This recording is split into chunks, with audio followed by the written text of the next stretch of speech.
Everyone in the global contract underworld knew you. You were the only one without a code name, crazy enough to use your real name everywhere. You rocked the wildest hair and fought the hardest. If a job wasn't deadly, you passed. But right after taking over Black Meridian, you learned you were the Hayes' long-lost heir, and an adopted son had already taken your place. You expected the usual real heir versus imposter drama. Instead, he and your 3 sisters did everything they could to protect the family's only innocent young heir, you. The Hayes wielded power on both sides of the law. No one in that family was harmless, not even the adopted son. To outsiders, returning home meant walking into a wolf den. Everyone was waiting for you to fail. They even bet on how long you'd survive the Hayes family. You smirked. Bad stock never grew good fruit. And you were no Hayes exception.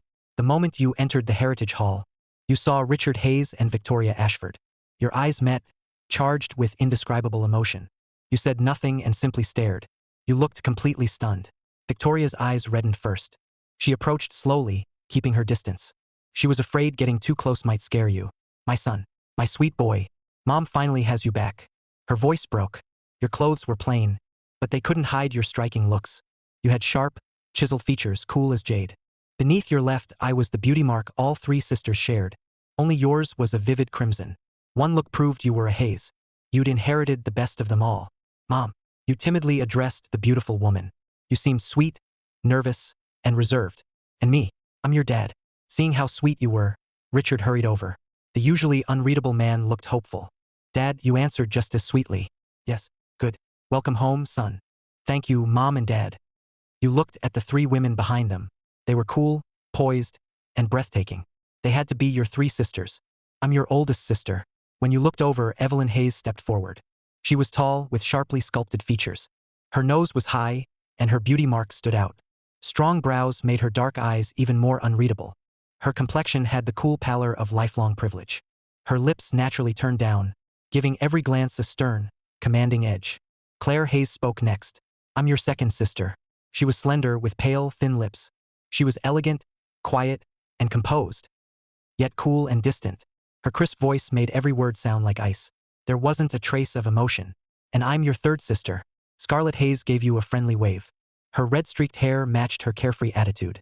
Every glance carried effortless charm. When she smiled, her fang-like canine made her look playful. You greeted each sister with open, polite warmth. They liked you more at once. A sweetheart like you from the Hayes? That's rare. Good thing you weren't raised here, or else. A man's voice abruptly broke the harmony. Oh, sorry. I got the time wrong. I wasn't here to welcome you right away. You won't hold it against me, will you? You looked toward the voice. A refined, handsome man descended the spiral stairs. His smile never reached his eyes. As he approached, you saw him clearly. He wasn't a Hayes by blood, but he was exceptionally handsome. Every move was polished and graceful. He was the perfect society heir. So this was the adopted son, Adrian Hayes. He was only a few months younger than you.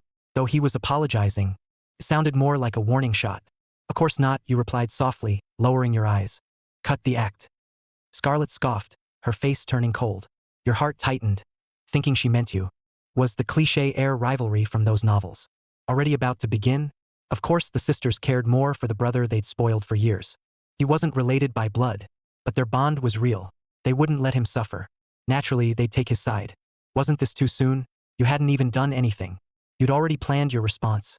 When Adrian spoke again. None of your business. As if I care. Get over yourself. Scarlett snapped back. She'd been talking to Adrian. This wasn't what you'd expected. Did they not get along? Our precious son is finally home.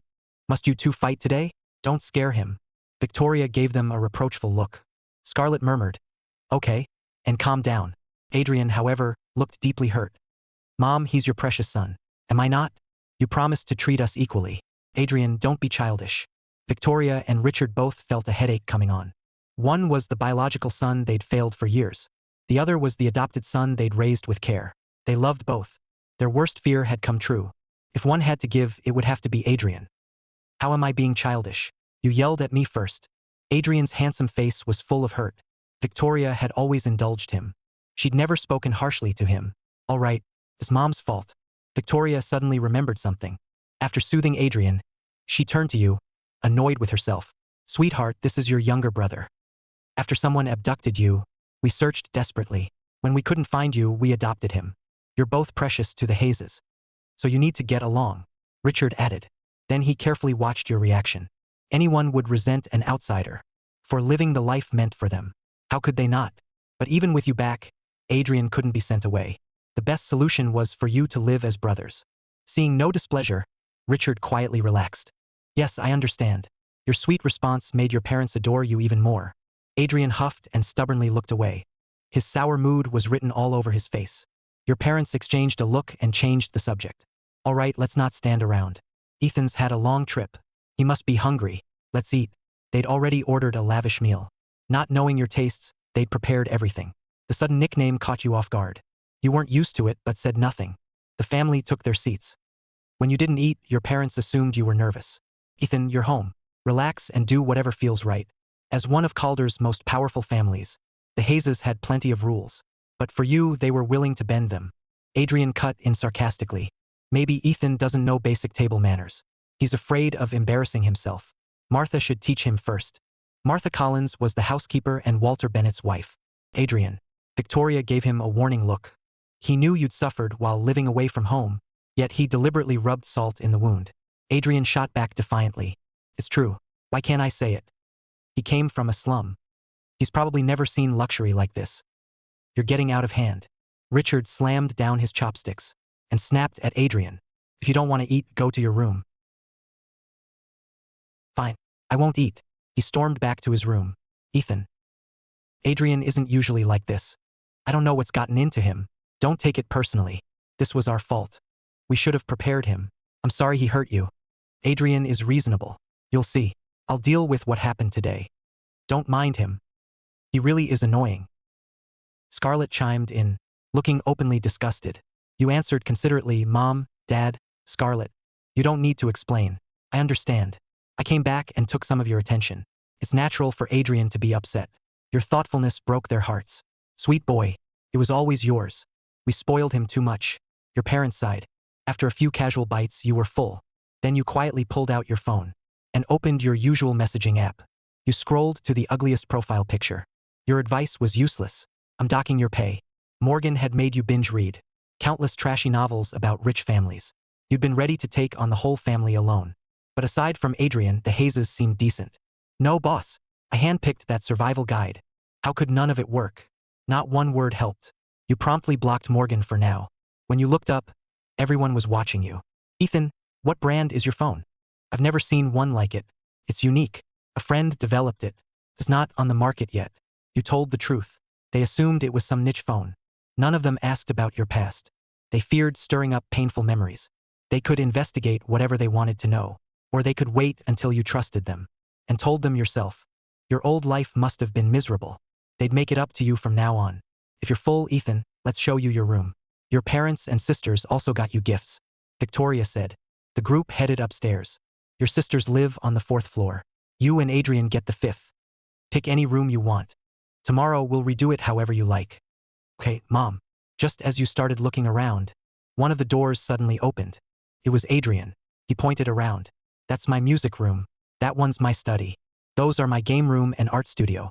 And don't pick a room near mine. I hate noise. Then he slammed the door. You watched him thoughtfully. An adopted son, even after the true heir returned, still dared to act this arrogant. He really was favored. You put on a hurt expression. Mom, Dad, Adrian really doesn't seem to like me. Maybe I should stay in a guest room. Absolutely not. Ignore him. Pick your room. We'll deal with him tonight. You followed their advice and picked one. Still looking pitiful, you accepted the gifts from your parents. And your sisters. There were also 2 cards loaded with millions. After all, who complained about more money? That night, your parents went to lecture Adrian as promised. You wandered around to learn the estate. In Adrian's room, your parents faced him gravely. Adrian, you weren't yourself today. You already promised us. You treat Ethan like your real brother. Adrian calmly poured them each a glass of water. Don't worry. He's your biological son. I'd never hurt him. But every family needs a bad cop and a good cop. Ethan just returned and feels insecure. If I challenge him while you defend him, he'll trust and rely on you much faster. It also keeps him alert. He can't think coming home solves everything. He's too soft to survive among the Hayes. Adrian's gaze gradually sharpened. His eyes turned dark and calculating, with no trace of his earlier tantrum. As he said, he meant you no harm. He'd always understood his place. He'd long expected the true Hayes heir to return. Unlike other elite families, the Heises put profit first. That truth was ingrained in every Heis. He wouldn't waste time fighting over affection. He knew real power was the only way to secure his place. Everything he'd built over the years couldn't be taken by a clueless heir who appeared overnight. Your parents had carefully chosen him and poured everything into raising him. They wouldn't give him up. At most, you were the Heis family mascot. You posed no threat to his position. Your parents exchanged a look and sighed. Ethan is the rarest kind of Heis. We have the power to keep him out of it. He shouldn't touch any of this danger. He should be our cherished prince, living his whole life without a care. That's the greatest love we can give him. They'd adored you from the first glance. You were poised and humble, without a trace of roughness.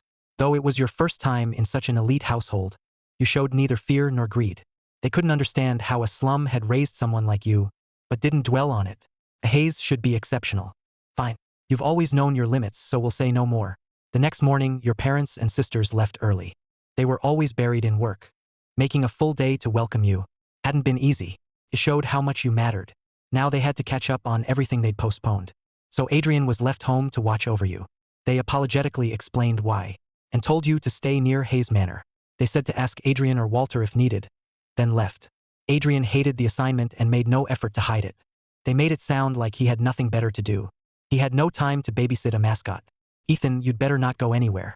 Stay in your room and don't bother me. My time is valuable. But Mom and Dad told you to protect me. You said innocently. Protect you? How old are you? You still need protection? Adrian knew you did, but he said it on purpose. Oh, fine. I'll look around by myself. Don't worry about me. I told you to stay in your room. Why wander around? You won't keep me company. Being alone is boring. Adrian sneered. You really want me around? Aren't you afraid I'll kill you? Then I'd be their only son. You flashed an innocent smile. Mom and Dad trust you with me. What do I have to fear? His gaze sharpened. He gave you a knowing look. You're not as dumb as I thought. Too bad it won't help. With that, he left without waiting for your response. You watched him go, deep in thought. You didn't sit idle. You learned the layout of Heis Manor, then asked Walter about the Heises. You asked about everything. You'd read every file on them before coming home, but still wanted to hear Walter's version. More precisely, you wanted to see what they wanted you to know. Walter's answers were vague. He only gave you the basics, the kind anyone could find online. Whenever you touched on a sensitive subject, he brushed it off. Or he told you outright, Young Master Ethan, this isn't something you should worry about yet. Knowing too much could hurt you. Afterward, you returned to your room and lay down for a nap. Walter's words replayed in your mind. The Heises held power on both sides of the law. Your mother, Victoria Ashford, was CEO of Heis Group, an heiress to another financial dynasty. The Ashfords weren't as powerful now, but had a century of influence. Together, your parents controlled Heis Group's core, making them feared. Your three sisters were exceptional in their own fields. Carefully groomed, Adrian was the face of Heis Group. He represented the family and excelled in every classical art. Above all, he was a master networker, and the power behind the Northbridge set. He brought the family enormous profits. Then there was your aunt, Blair Heis, who lived abroad. She ran overseas operations and lived by her own rules. She had little interest in family power. By comparison, you were the only useless Heis. What now? The pressure was real. You opened your eyes and browsed some Northbridge forums. The hottest breaking story was about you. The true Heis heir had returned. It had rocked high society. Countless eyes seemed fixed on the Heises, and you. They especially wanted to see you and Adrian clash. Before you returned, Adrian's position was untouchable. He was the brightest star in the social scene. But now the true heir had appeared. How could that not spark a power struggle? Worse, the true heir had supposedly grown up in a slum. Yet blood alone placed you above Adrian. Comparisons were inevitable. The Sterlings were also drawing attention. Like the Heises, they were a century-old Northbridge dynasty. They kept a lower profile and had slightly less prestige. The two families' relationship had always shifted.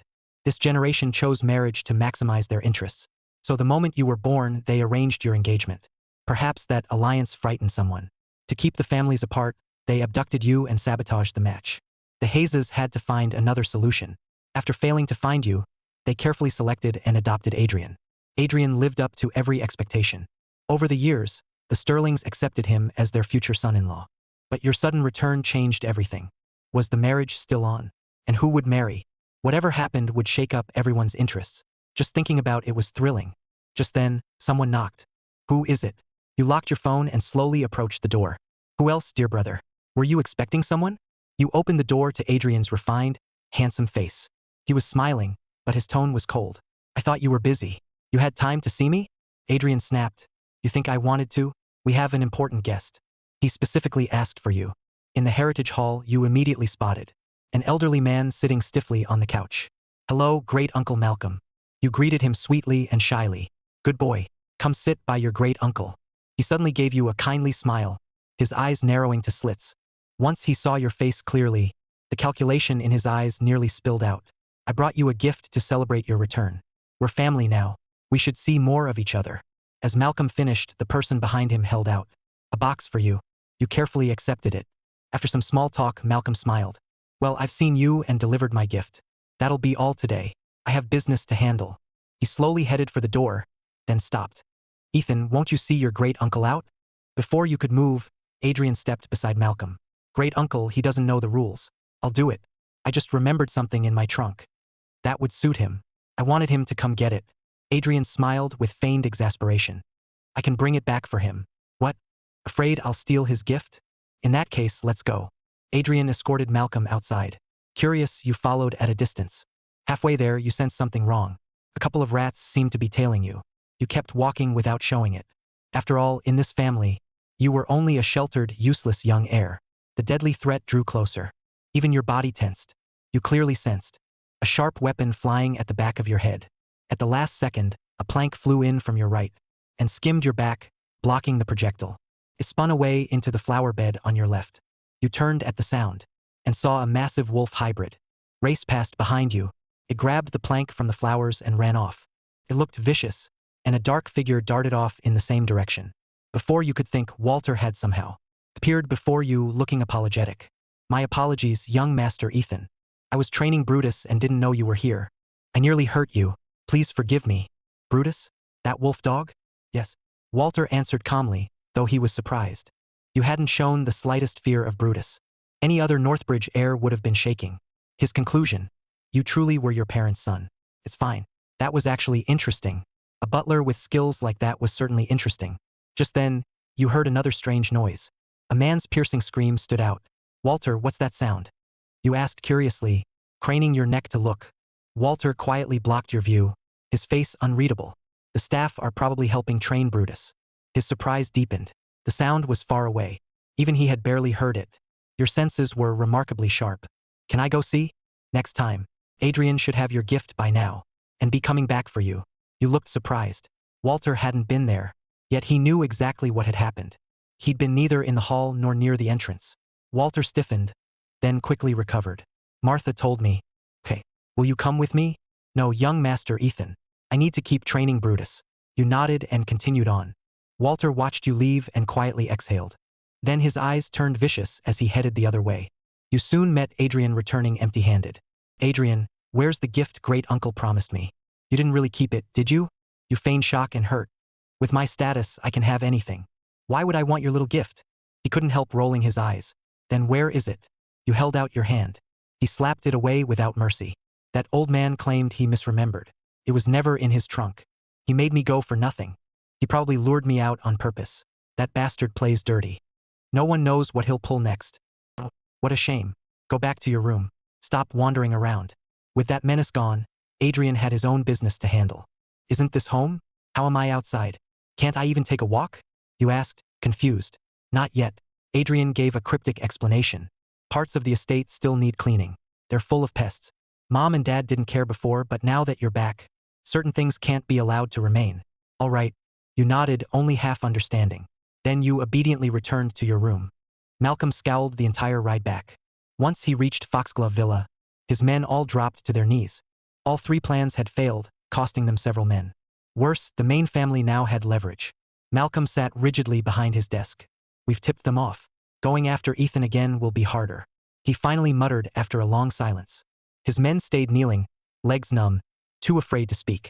That brat Adrian has truly surprised me. He keeps ruining my plans. Malcolm actually wanted Adrian dead more than you. When Adrian first joined the Hazes, he'd seemed innocent and naive. He looked easy to control. So Malcolm spent 3 years earning his trust. The next 10 years went smoothly, but just as Malcolm tried to turn Adrian into his puppet and move against the Hazes, Adrian taught him a brutal lesson. For the first time in years, Malcolm had misjudged someone. The brat was a wolf in sheep's clothing. Adrian had played him completely. Richard and Victoria were truly formidable. Every child they raised was harder to handle. This time, Malcolm couldn't afford another mistake. Enough. Get up. Malcolm gestured at the kneeling group. Let's hear one idea each. What should we do next? One man timidly asked. Only Ethan or Adrian too? Both.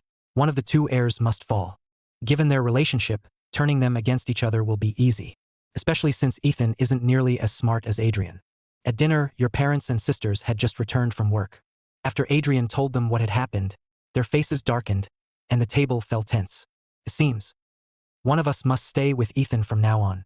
Today it was that old bastard. Who knows what comes next? Everyone will try to get near Ethan. We can't stay with him every second. Recall our people and assign him a personal detail. Adrian looked the calmest. True. This can't continue. He'll need to adjust to our way of life. Your late nap made you come down late. Dad. Mom. Everyone. Sorry I'm late. What were you talking about? You greeted everyone and took your seat. You were clearly more relaxed than yesterday. Nothing. Are you settling in okay? Very well. Adrian's been good to me too. You glanced at Adrian, who gave a cold huff, and turned away, refusing to look at you. Good.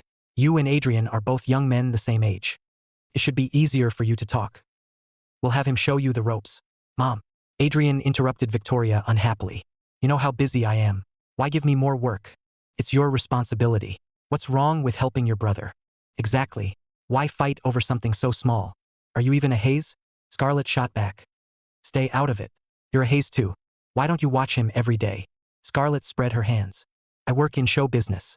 Ask Mom and Dad. If they'd let me expose Ethan to the cameras. Claire adjusted her glasses. I spend all day between hospitals and research labs. He couldn't handle it. Could harm his health. Evelyn spoke next. Ethan can come with me if he wants. But the workload is brutal. Richard, the head of the family, settled it. Exactly. Ethan is best off with you. When you have time, ease him into your social circle. And don't let anyone bully him. Protect your brother. Understood? Fine. Adrian reluctantly agreed. The family began eating. Halfway through, Victoria cautiously asked, Ethan, did you attend school overseas? You nodded, then shook your head.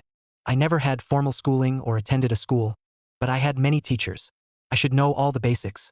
The family exchanged looks before Victoria continued. Would you like to attend Westbridge Academy? The workload is light. It's mostly socializing and activities. It's your choice. You don't have to go. One high achiever like Adrian was enough. Their biological son could coast through life if he wanted. Does Adrian attend Westbridge too? He's only enrolled on paper. He rarely attends. The academy has nothing left to teach him. Adrian looked up and said casually, I only go to keep order. Those heirs fight constantly. It was a blatant boast. His status there was obvious. If Adrian doesn't go, neither will I. You shook your head, and Adrian glared at you. What? You're already trying to compete with me? Enough. It's settled. Ethan doesn't have to go. Victoria cleared her throat and raised the real issue. Ethan, there's one more thing. Go ahead, Mom. You sat straight and looked at her. Our family arranged a marriage with the Sterlings years ago. Now you're both old enough, so the engagement may soon be fulfilled. Of course, the marriage depends on what you want. If you truly don't want it, we can find a way to call it off. You understood the stakes perfectly, but pretended you didn't. You didn't say yes or no. Instead, you looked at Adrian. Why don't you like Chloe Sterling? Adrian gave a soft scoff. I don't have many preferences. I just admire strength. That Sterling airhead? She's definitely not good enough for me. You raised an eyebrow. He admired strength. Interesting, but he called Chloe Sterling an airhead. Your intel suggested otherwise. Really? An airhead? Why would you say that? Adrian smiled. Victor Sterling has 2 daughters. The eldest is Chloe Sterling. Out of respect for the Sterlings, society calls her the crown princess. Behind her back, they mock her nonstop. And she earned it. She's Northbridge's most infamous spoiled heiress. Her stunts are beyond wild. At 14, she decided the family jet looked too corporate. So she had street artists cover it in black and white skulls. Victor had to fly commercial first class to an important meeting. At 15, she was punished at Sterling Memorial Court. She lined up collectible figures before the memorial tablets, claiming they'd keep her ancestors entertained. At 16, she anonymously claimed Sterling Properties was about to collapse. The stock crashed, nearly killing our family's alliance. Victor froze all her accounts, so she sold family dirt to tabloids for spending money. At 17, she used Victor's startup money to open a nightclub. She called it the family plot and hired an exorcist for opening night. She said it would ruin her dad's luck. It got shut down for operating without a license. By 20, the Sterlings had enough and sent her abroad. I hear she's already on her way back. I've got plenty more of Chloe's greatest hits. Want to hear them, Ethan? Your mouth twitched. Chloe Sterling truly was one of a kind. If he has 2 daughters and the eldest is this hopeless, why not make the younger one his heir? Audrey Sterling has been sickly since birth. She has no interest in inheriting and always puts Chloe first. She's always cleaning up Chloe's messes. Poor girl. Imagine having a sister like that. You nodded, only half understanding. From Adrian's account, the Hayeses clearly saw this marriage as a disaster. Neither of you should be dragged into it. Ethan, Adrian, give us a little more time. We'll find a clean way to end the engagement. You said nothing more and nodded obediently. Okay. After a quiet night, you woke early the next morning and found the whole family gone. Only the staff remained, busy with their work. Martha, is Adrian gone too? Young Master Ethan, Adrian is getting ready to leave later. Where's he going? Why isn't he taking me? He promised to look after me yesterday. You were getting bored staying here. You'd rather tag along and see what this family did all day. Before Martha could answer, Adrian's door flew open. Could you be any louder? I heard you from my room. He was already dressed and fully prepared, watching you with calm composure. I'm not going anywhere casual. You can come if you insist. But if you embarrass me, you'll regret it. See, Martha? Adrian really does look down on me. Maybe I should go find Mom, Dad, and my sisters. Why are you tattling like a little kid? What's with that tone? You make me sound like a bully. Adrian nudged the door wider with his foot, then called in his styling team to dress you. Fine, come along. But don't cry to me if they pick on you. With that, he turned toward his dressing room to pick out a suit for you. An hour later, the 2 Hayes heirs left. Several security vehicles escorted them front and back. The impressive convoy drove through Northbridge to Vespridge Estate atop Mount Vesper. It was one of the Hayes' private estates. At Adrian's 18th birthday, Richard and Victoria had given it to him. Since then, it had become a venue where society heirs came to party and socialize. It wasn't huge, but it was extravagantly luxurious. Hidden cameras covered the main entrance. They scanned every guest and matched each face against the estate's database. Ordinary people had no chance of getting in. Regulars passed through without delay. Distinguished guests were personally escorted in by Taylor Grant. As for Adrian, the moment he arrived, the entire staff stopped working and gathered at the entrance to welcome him. You followed him grandly into the founder's atrium. Adrian strode inside with measured steps. He occasionally directed staff to adjust the setup, or casually recalled any important guest's dietary restrictions. He calmly commanded the entire venue. He barely needed words. A gesture or glance was enough for his staff to understand.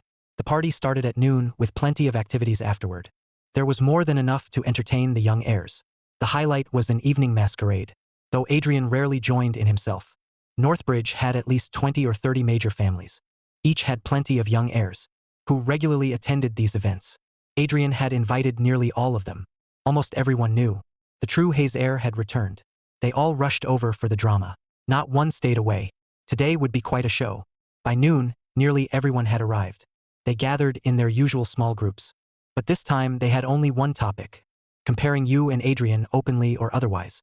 Mostly they wondered what the long-lost Hayes heir looked like. When Adrian appeared, his closest friends immediately surrounded him. They began asking what everyone wanted to know. Adrian, you look incredible today. How many hearts are you trying to break? He wore a suit from Calder's top designer, a custom piece from the White Starfield collection. It was elegant, luxurious, and rich with heritage. Our Hayes heir is as distinguished as ever. Forget the one they just brought home.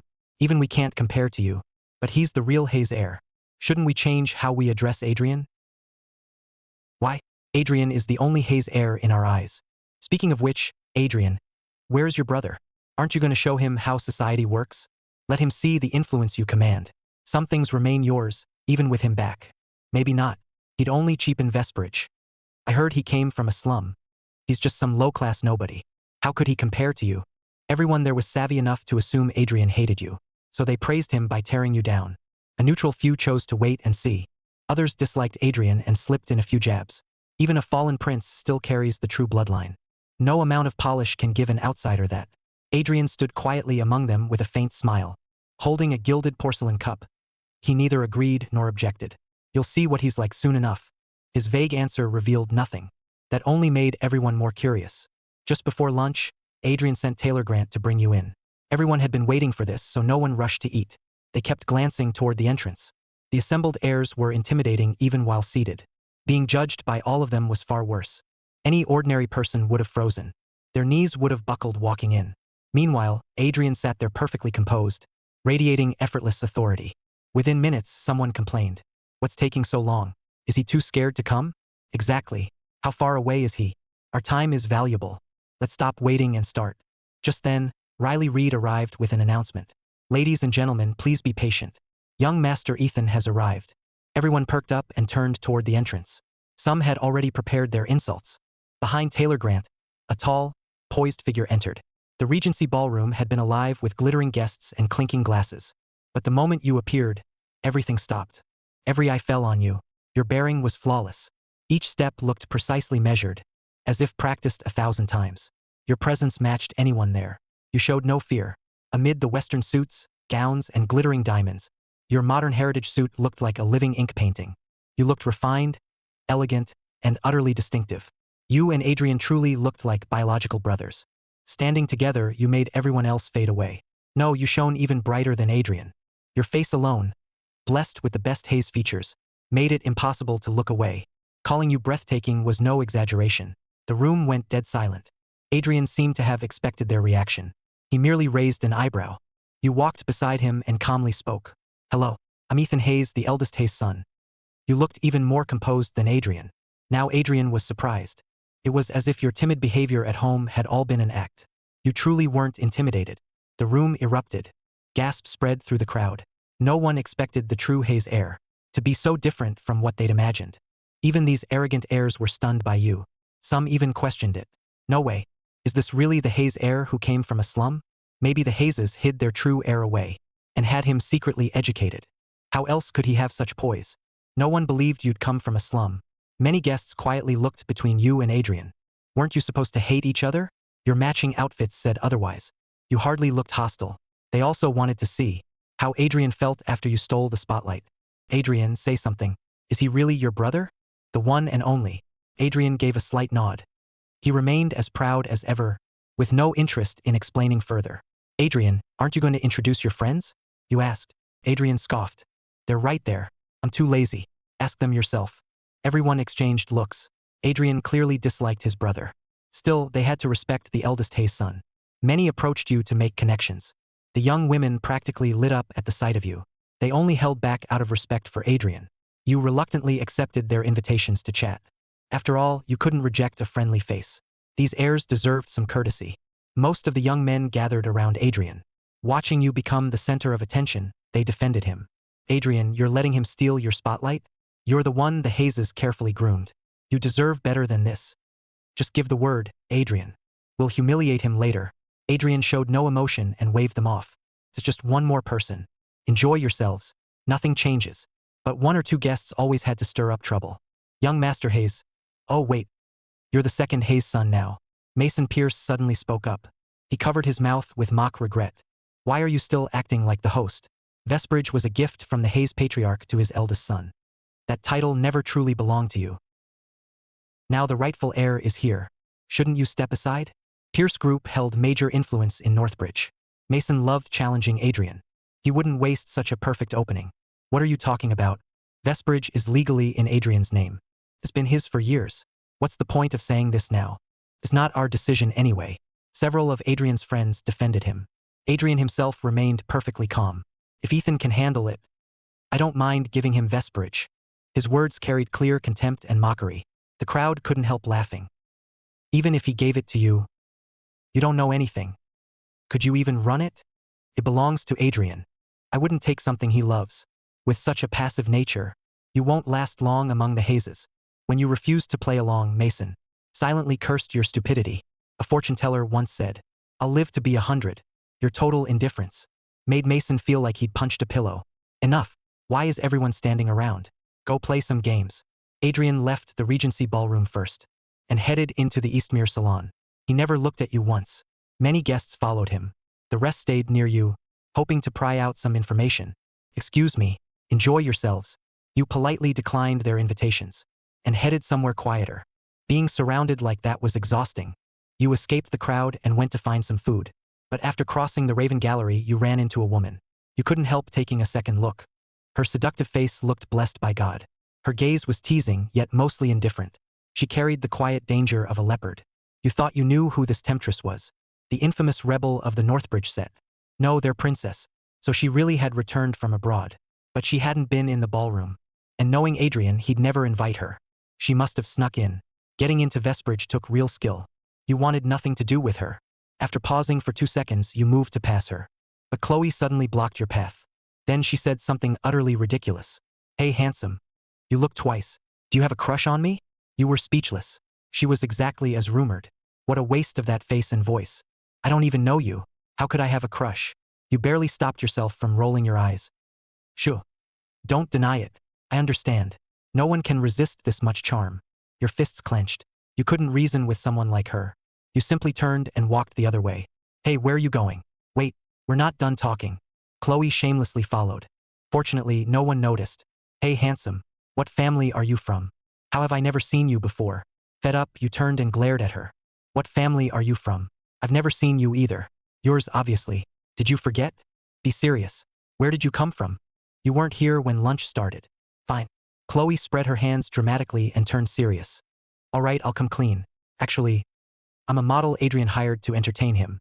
You nearly choked. She truly didn't care about her reputation. She could actually say that. Besides, Adrian hiring models? She's trashing his reputation. Isn't she afraid he'll kill her? No wonder he can't stand Chloe. What? You don't believe me? Chloe suddenly leaned closer. If not, you can try me yourself. You'd had enough and tried to shove her away, but she dodged. Why are all the hot ones so vicious? All? Who else? You caught the key word. The famous Adrian Hayes, of course. He's terrifying. Oh? How so? Chloe leaned in again and whispered. I saw him kill someone. It was brutal. Really? Your lips curled slightly. Still don't believe me? I can't prove it. I was too scared to record it. Then why come when he hired you? Aren't you afraid he'll silence you? Couldn't say no. He paid way too much. She was really committed to this act. Then go find your precious Adrian.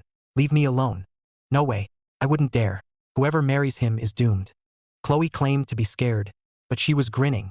You smiled too, then pointed at the furious man behind her. He's right behind you. What? Chloe jolted and turned to Adrian's icy face. She instantly darted behind you. He scared me to death. Good thing you're hot and kind. Otherwise, I'd be dead. You stepped away from her. I don't know her. She said all of it. She also claimed she's a model you hired. What? Chloe stared at you in disbelief. How could you sell me out so fast? Okay, next time I'll wait a little. Adrian looked between you, his presence turning even colder. Having the sterling heiress as my model is truly an honor. Just then, the curious crowd gathered around. They caught that outrageous remark without warning. The whole crowd erupted. What the hell? Chloe Sterling is here? Hasn't she been abroad for years? Right. She wasn't here earlier. A model? No way. We must have misheard. Knowing her, she might actually do it. Can we hire her too? Did you eat magic mushrooms? We don't stand a chance. She's probably reserved for the two Hayes brothers. What kind of love triangle is this? It's insane. Did something crazy happen before I got here? Everyone talked at once, turning the place into a madhouse. You grew more speechless by the second. Shut up. Adrian's command silenced everyone. Then he looked at Chloe, his disgust plain to see. Miss Sterling, you came uninvited. I'll let it slide this time, but stay away from Ethan. In fact, stay away from every Hayes. After saying that, he gave you a pointed look. No can do. Our families still have an engagement. It's almost time to honor it. Chloe dropped another bombshell, just to provoke Adrian. The other heirs grew even more excited. They crowded closer for a front row seat. Adrian frowned and glared at her. Weren't you dead set against this marriage from the start? You even fled abroad to escape it. Adrian had known for years, and it suited him fine. He'd never marry an airhead anyway. So why had Chloe suddenly changed her mind? Of course I didn't want to marry you. But then I heard. The true Hayes heir had returned. So I came to meet my future husband. Adrian's fists clenched, but he forced himself to hold back. Now that you've met him, what do you think? Chloe grinned and moved beside you. The moment I saw him, I fell hopelessly in love. Everyone felt embarrassed for her, but enjoyed the show even more. You knew who he was all along. You joined in. That's right. I never told you who I was. How did you recognize me immediately? My information, especially my photo, has never been public. You called Adrian your brother. It wasn't hard to guess. No, you knew from the start. She'd approached you with a clear goal. Your instincts were right. She'd definitely come for you. Chloe gave you a formal bow. Thank you, future husband, for thinking I'm such a genius. You hadn't been this speechless in ages. Chloe then recklessly addressed Adrian. Young Master Adrian, as for my marriage to Ethan, you don't object, right? A smile appeared on Adrian's face and grew increasingly bright. Of course not. Then his expression instantly changed. Guards, throw this woman out. You nodded approvingly. Nicely done. Hey, how could you? Before she could finish, Vestbridge security dragged her out. Another Chloe Sterling story entered Northbridge legend. The remaining heirs exchanged looks, holding back laughter. Outside Vestbridge estate, Chloe's staff had been waiting. Seeing their young mistress thrown out, they weren't surprised. They looked proud. Those 3 years abroad really paid off. You lasted a full 10 minutes this time. Exactly. You're amazing. Chloe walked over and kicked each of them. If you can't compliment me, don't try. Get lost. Inside Vestbridge, the awkwardness continued. Everyone looked between you and Adrian, hesitant to speak. He'd even steal his own brother's fiancée. How shameless. What a waste of that handsome face. One blunt guest, who never thought before speaking, stepped up to defend Adrian. In their eyes, Adrian and Chloe were the perfect match. You just got back, and you're already taking everything. When did you see me trying to take Chloe? Don't deny it. If you truly had no interest in her, why would she say all that? You laughed in disbelief. Then what do you think I should do? You should avoid her and stay far away. You shouldn't even be at an event like this. You can't force your way into our circle. This circle? If an illegitimate nobody like you got in, why can't the eldest Hayes' son? The entire room erupted. The young man's family was fairly powerful.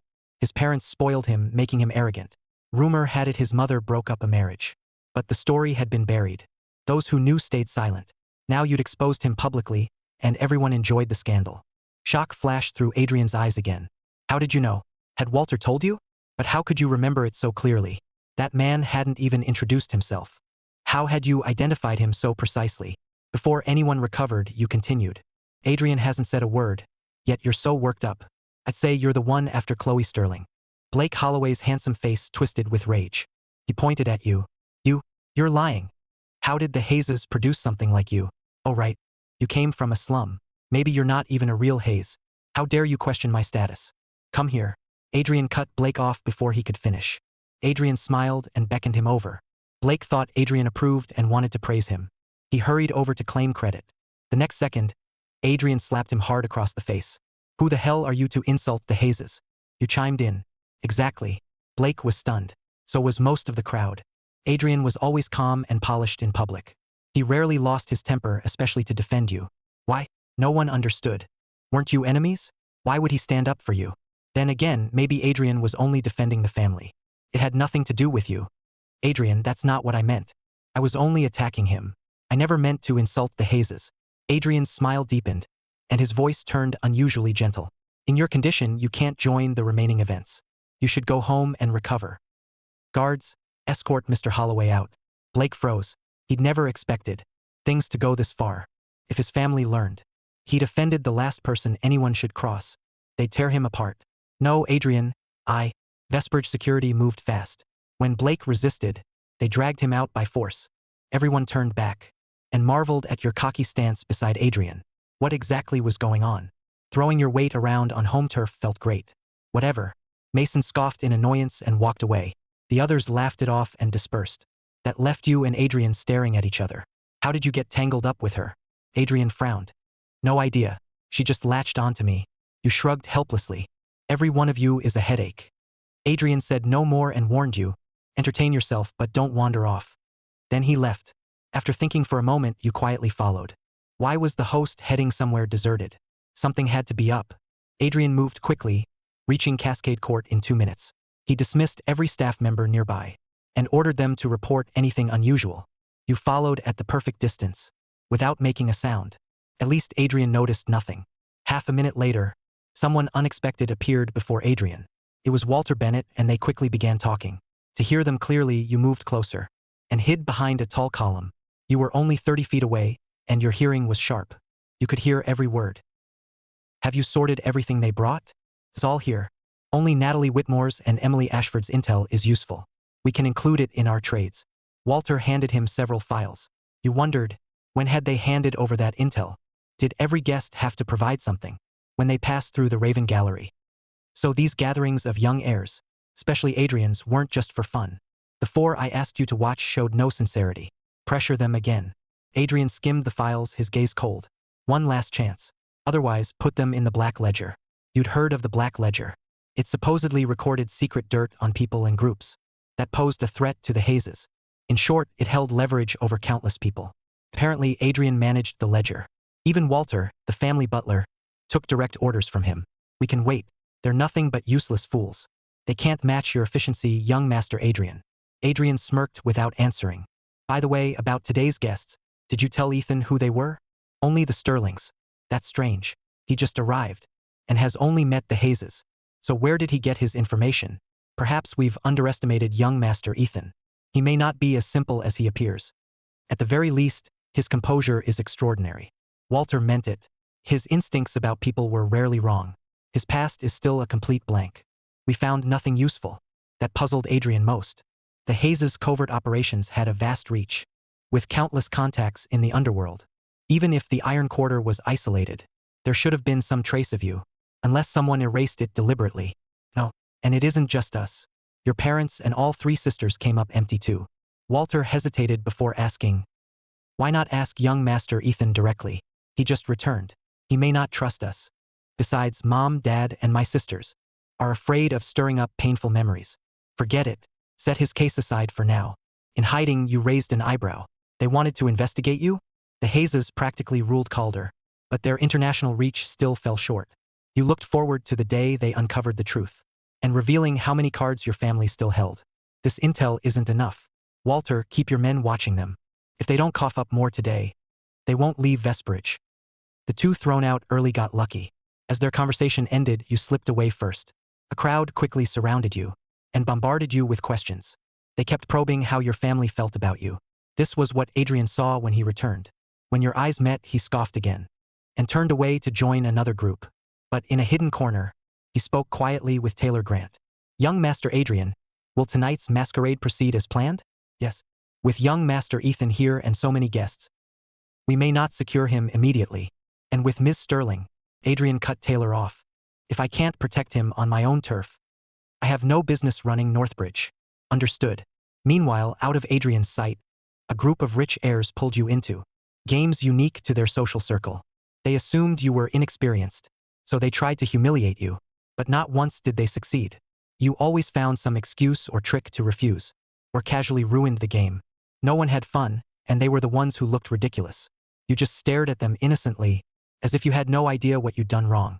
With no one else to blame, they started turning on each other. Their shouting finally drew Adrian over. He frowned again, which was rare. What's going on? I leave you alone and you really get bullied? Before anyone else could answer, you darted straight to his side. Adrian, finally, they picked on me for knowing nothing. We couldn't finish a single game. You blatantly turned it back on them, sounding almost spoiled. Adrian glanced at you, then looked at the others. If you don't want to play, then no one will. Go sit in the Regency ballroom. I have something to discuss with you. They were furious, but what could they say? That they hadn't really meant to target you? Adrian wasn't easy to fool. Maybe this was his way of backing you up. They couldn't tell. Adrian left you out of what came next, and sent you elsewhere. Then came the evening masquerade. By then, no one felt much like partying, especially after Adrian's lecture. They'd done this before, so the novelty was gone. You, however, seemed interested. You thought you'd spotted someone again. You grabbed a black and white feathered mask. Once the masquerade began and everyone started moving, you drifted onto the dance floor, casually moving to the music.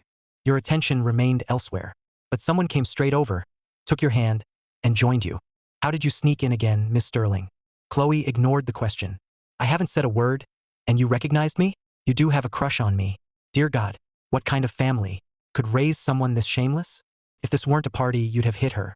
My future husband can do everything. You're even a natural dancer. I knew all those rumors were lies. Really? Maybe they weren't lies. As soon as you finished, you stomped on her shoe. Chloe gasped, then made an excuse for you. Everyone slips up sometimes. Exactly. A little slip is perfectly normal. A smile tugged at your lips. A bad feeling came over her. The next second, you stomped on her again. Earlier, you said you saw Adrian kill someone. What happened? Tell me. That? I was scared out of my mind. I barely remember. So you stepped on her again. Fine, Your Highness. Let me think. Chloe finally gave in. Hurry, or my feet might slip again. As you two kept sparring, Neither noticed Adrian in the shadows beyond the dance floor, silently watching you both. The masquerade ended surprisingly smoothly. Maybe thanks to your cover, Chloe went unnoticed for once. Instead of being thrown out, she left in style with the crowd. You and Adrian returned to Hayes Manor. By then, Richard, Victoria, and your 3 sisters were all seated on the couch, as if they'd been waiting for you. Ethan, Adrian, you're back. How was it? The question was mainly for you. Adrian usually handled these parties, without ever worrying them. It was fun. You smiled and nodded. Relieved, they nodded and told you both to rest. Unable to uncover anything about your past, their curiosity and worry took over. They asked you about it.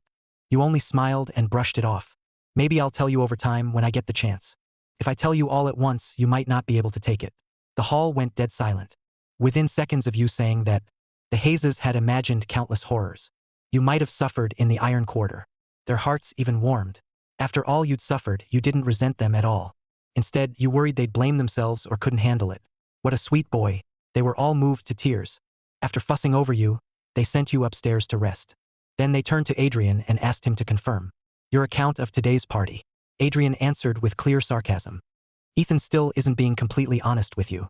What do you mean? He seemed pretty close to Chloe Sterling. They even danced together at the masquerade. Yet he never told you. That Sterling girl is back. And she snuck onto your turf? Why didn't you stop her?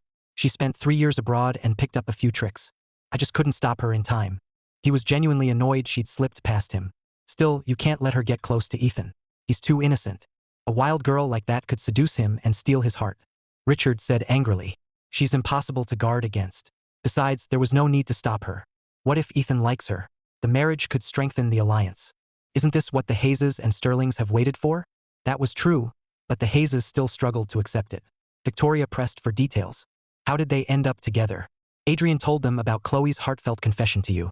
The whole family looked grim until Evelyn finally spoke. Let's wait and see.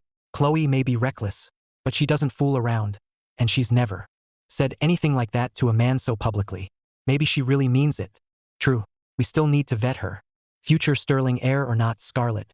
Sound her out when you have time. Why me again? I'm busy too. Scarlett pouted. She didn't want to deal with that rebel. You know the party scene better than Evelyn. It's settled. Richard made the final call, then added, this is your brother's future. Be thorough. Got it. Scarlett reluctantly agreed. So my Ethan can dance too. He's truly multi-talented. Victoria's smile returned at the thought.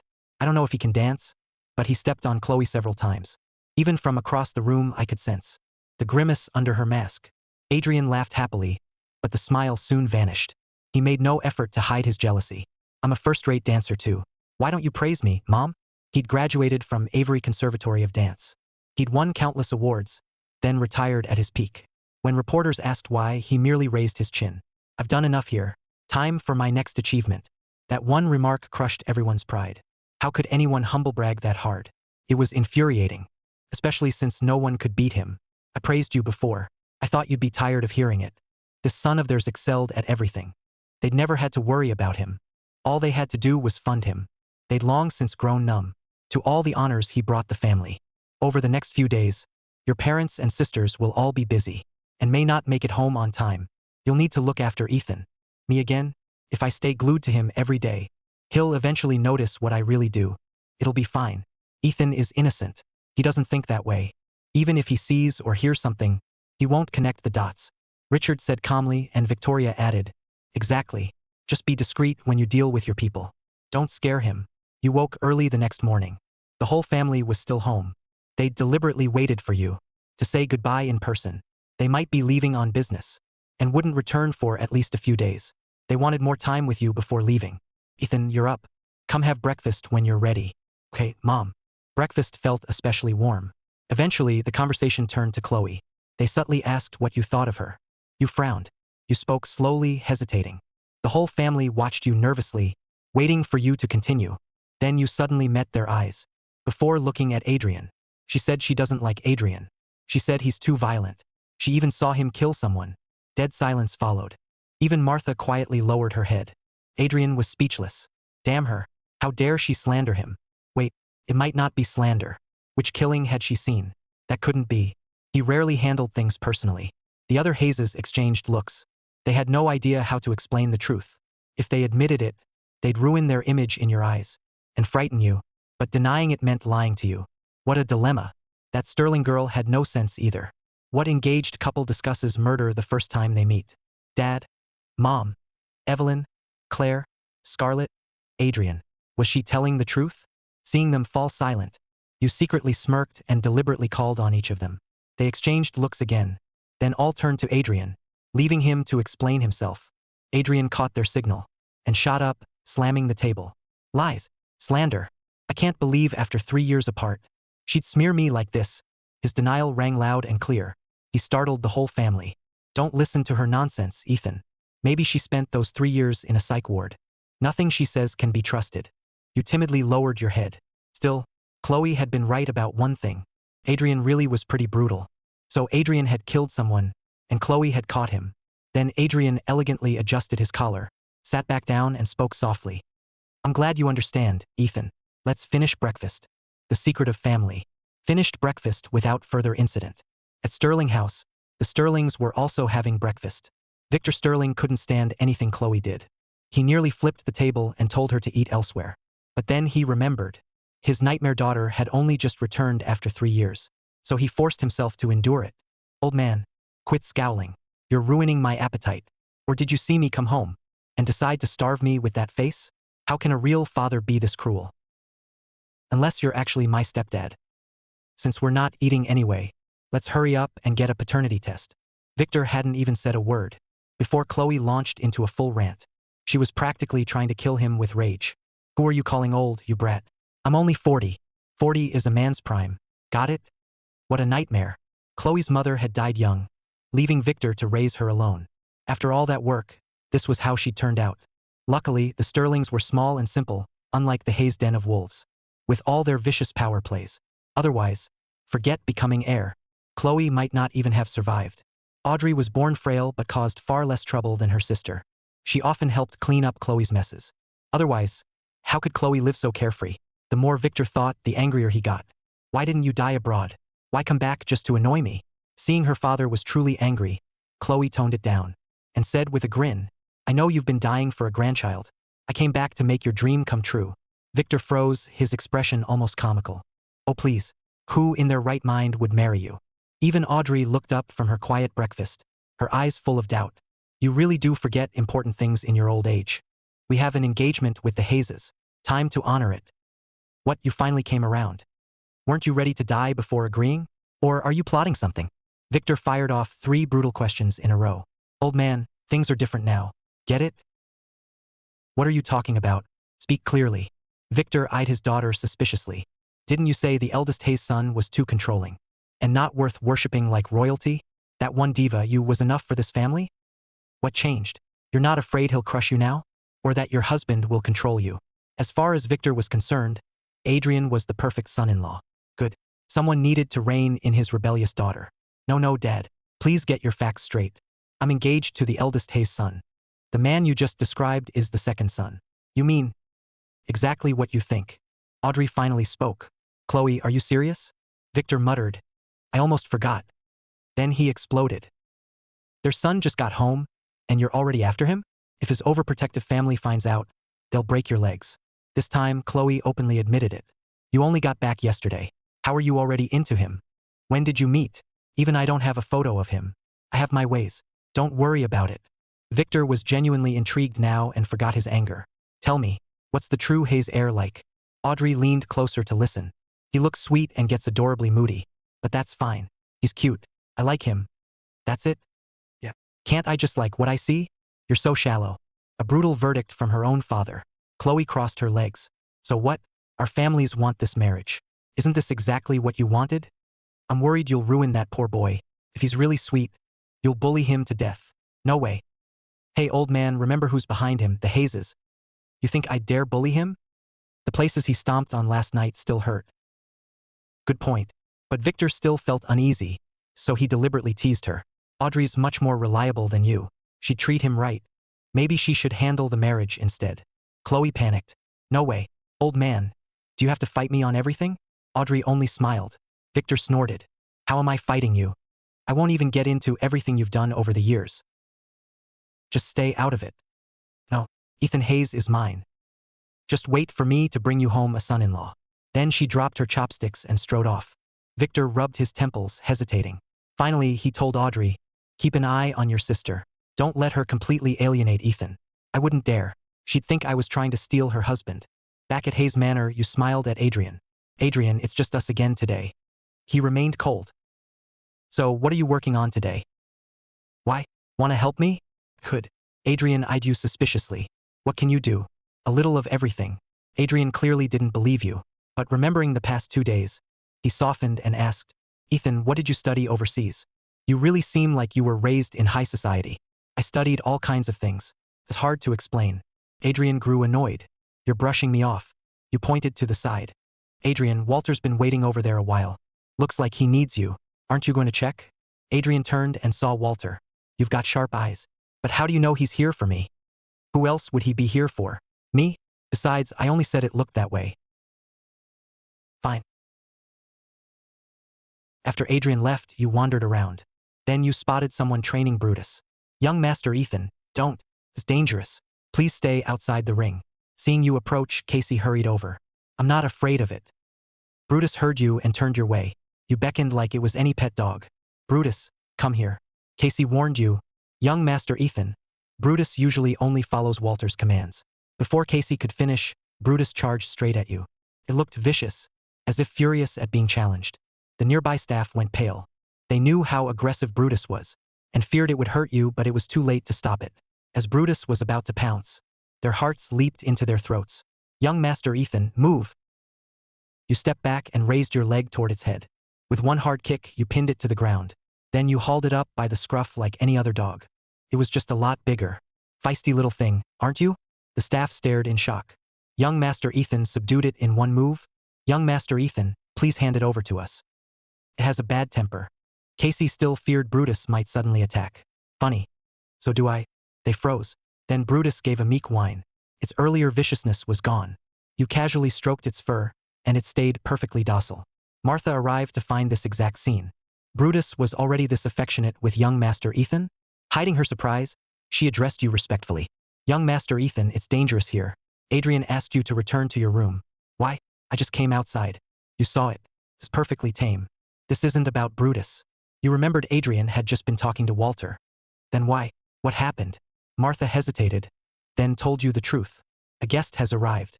Adrian wants you to stay away." "What kind of guest can he meet but I can't?" Your face went blank, and your voice turned cool. Martha suddenly felt pressured by you. "Of course you can.